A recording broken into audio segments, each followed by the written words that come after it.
Welcome to Love Yourself, the podcast where we break down the reasons why you aren't losing weight and help you discover confidence, self-worth, and resilience all along the way. Weight loss isn't a knowledge problem, it's a thinking problem, and I'm here to show you how to lose weight with your brain, not another diet plan. So as you listen, notice what resonates with you, and if something clicks or you want to go deeper, I would love for you to book a call with me right after the episode. If thinking about the summer brings up all sorts of anxiety about if you look good enough in a bathing suit or stressed out, all of those kinds of fears, don't worry, you came to the right place. This is episode 258, How to Love Yourself This Summer. I'm Dara Thomason. I have this wonderful quote here. We take care of the things we love.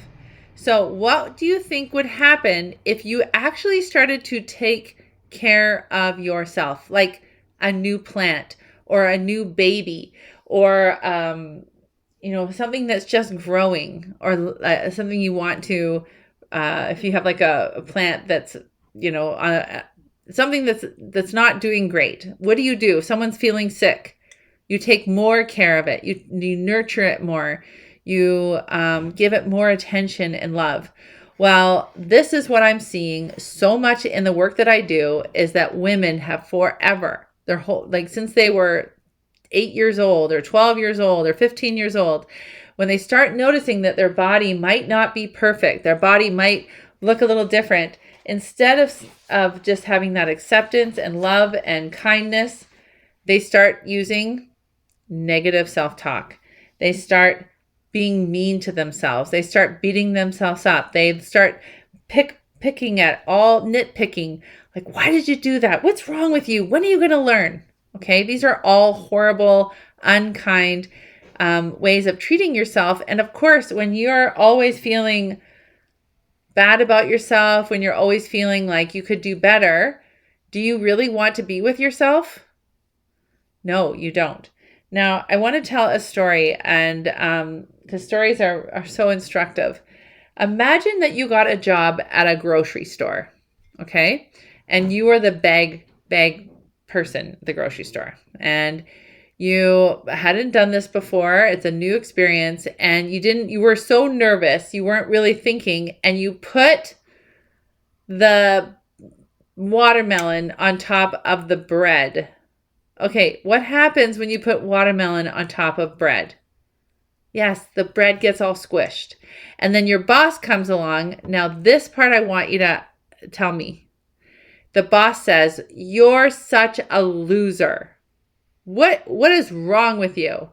Don't you see what you've done? You've completely ruined this bread. And now that is going to come out of your paycheck. You are a pathetic grocery bagger." Okay? Or imagine you have a boss that says, "Oh, sweetie, I see that you put the watermelon on top of the bread. Well, look what happened. I know. You're probably so nervous and you weren't thinking it all the way through. But when you put the watermelon on the bread, yeah, it squishes the bread. And then that bread doesn't taste as good when it's all squished. So what can we learn from this?" Yeah, I know. It's a big learning curve. Okay? What difference would it be, obviously, to have boss A or boss B? Now, the obvious question here is, what kind of boss are you to yourself? How do you talk to yourself? How do you solve your own problems? How do you work through those situations when maybe you scrolled for 2 hours, or maybe you stayed up really late on Netflix because you're really nervous about the next day, or maybe you had all the right intentions to sew that quilt block and you just kept messing up and you weren't getting your 1/4-inch seam, and next thing you know, you have to order more fabric because you really messed it up. How do you resolve that? How do you talk to yourself? What is your relationship with yourself? What kind of boss would you be? Okay? Now, the reason I'm bringing this up is that how have you dealt with your weight loss struggles?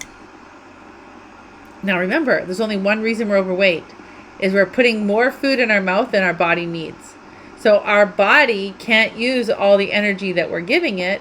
And so in order for our body, because our body uses that, all that fat has to be stored somewhere. It doesn't just evaporate. So when we overeat, now we're storing that fat. Maybe it's in our arms, maybe it's in our bum, maybe it's in our stomach. And so now our body has all this extra energy storage, and that's why we are overweight. We just put food in our mouth, more food than our body can handle.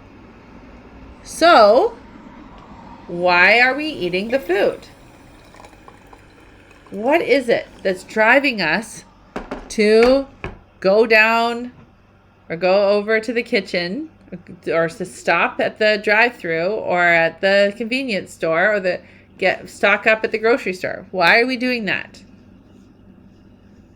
What is compelling us? And so I want to distract myself. I don't know how to handle what my husband said to me, or I don't know how to help my child in their problem. And so I feel really bad about it. So I just am going to go and spend some time eating to distract myself. Or when my husband wants to connect and the only way he wants to connect is by eating, I don't want to say no to him because I don't want him to think that I don't want to be with him. Or I don't want to look too different than my family. So if I lose a bunch of weight, then my family will think that I'm better than them, or I'm being conceited, or whatever that looks like. Now, let's fast forward to this summer.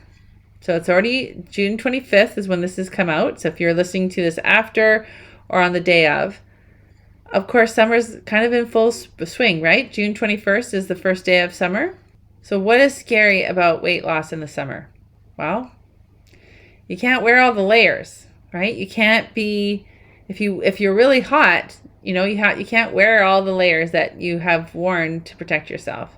And if you want to go do some water sports and wear a bathing suit or wear shorts, there's just more, you can just show more of your skin, which isn't, it's most likely not exactly how you want it to look. And then what happens? Exactly. Fear of judgment. Fear of people saying, oh, look at her. She's really let herself go. She is really failing in the weight loss department. She must not have a lot of self-control. She definitely doesn't have any willpower. There's something really wrong with her. What resonates with you? What doesn't? What do you make your weight mean about you? And this is a really important question. And, if you want to pause and take a minute or two just to think out loud, what were the things that were told to you about your weight? What were the things that were said about people who were overweight? What have you internalized? What were those stories? What were the things that your responsible adults said about people who didn't quite fit the BMI?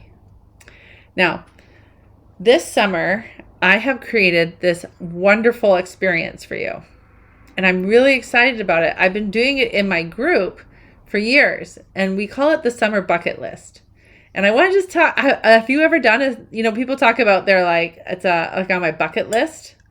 Having sheep is on my bucket list, and I have to tell you, I am so excited. I actually have my door open right now because our neighbors just got sheep.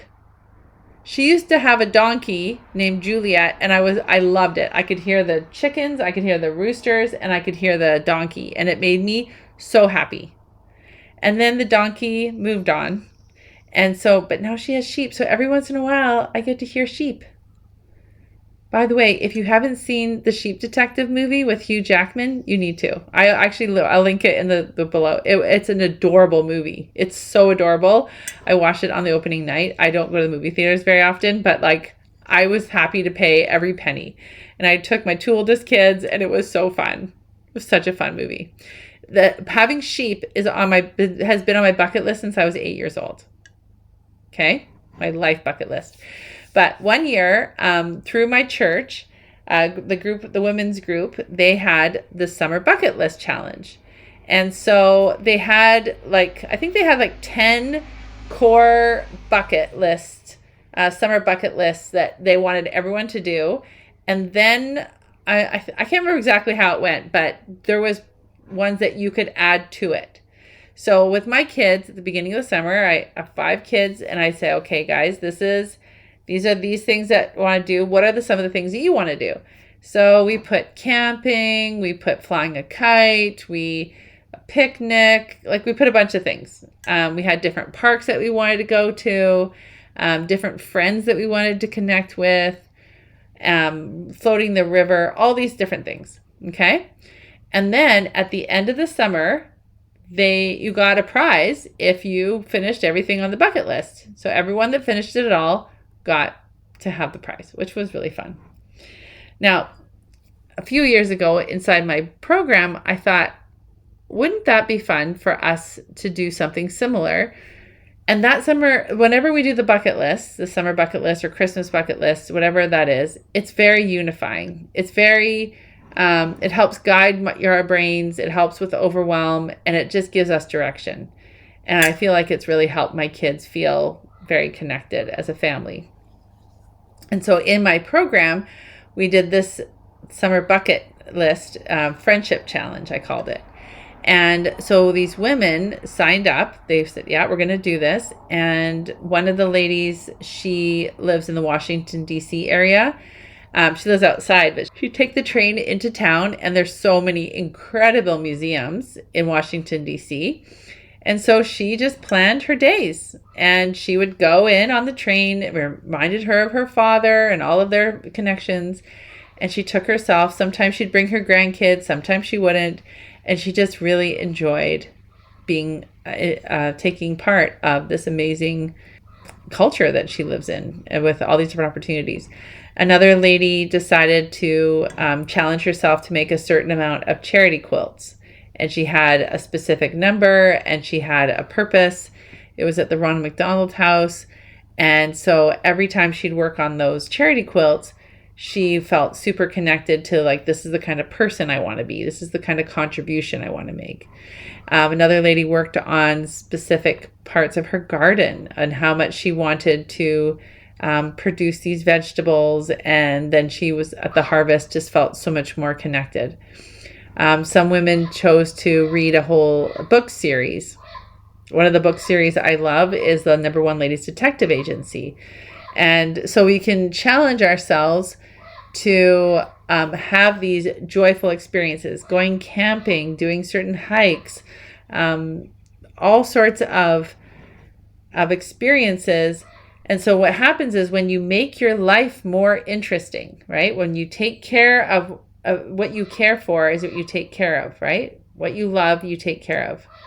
And so the more that they created these experiences for themselves, the less they required that ice cream at the end of the day, or those constant trips to the kitchen throughout the day, or less scrolling, or less consuming, less shopping, because they were actually enjoying their life.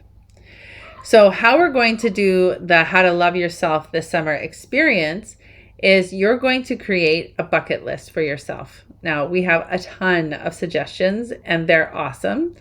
And then we have July and August calendar. And then you will put in, I'm going to do this thing. I'm going to do this thing. I'm going to invite a friend for lunch. I'm going to go, maybe it's a quilt shop hop. Maybe it's a certain hike. One of the ladies in my program, she is, she signed up for a cancer walk or something. Her husband passed away last year. I can't remember what the exact walk is, but it's going to be 8 kilometers, I think. And so she's been training, and she's really excited to be a part of that. She lives in Maine, and they have these challenges to go to different area codes in Maine. And yeah, I think I'm right. Anyways, whatever state she's in, and then she goes and she does these different trails, and it's amazing for her to see all these different areas. And so she's giving herself this experience.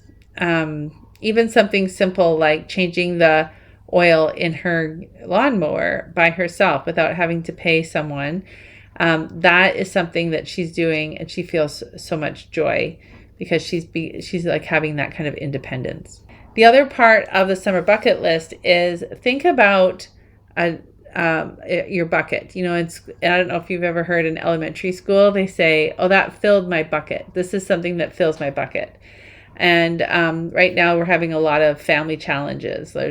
We have some car problems, and we have some job transitions, and we have, you know, just some different issues going on. And one of the things that I'm doing is I'm making sure that I'm doing physical activity every morning, because that helps fill my own personal bucket.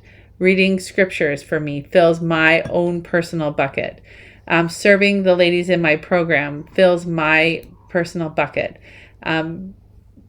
Providing, today I went and took some meals to a family in need, and I was able to buy some extra flowers so they could plant those.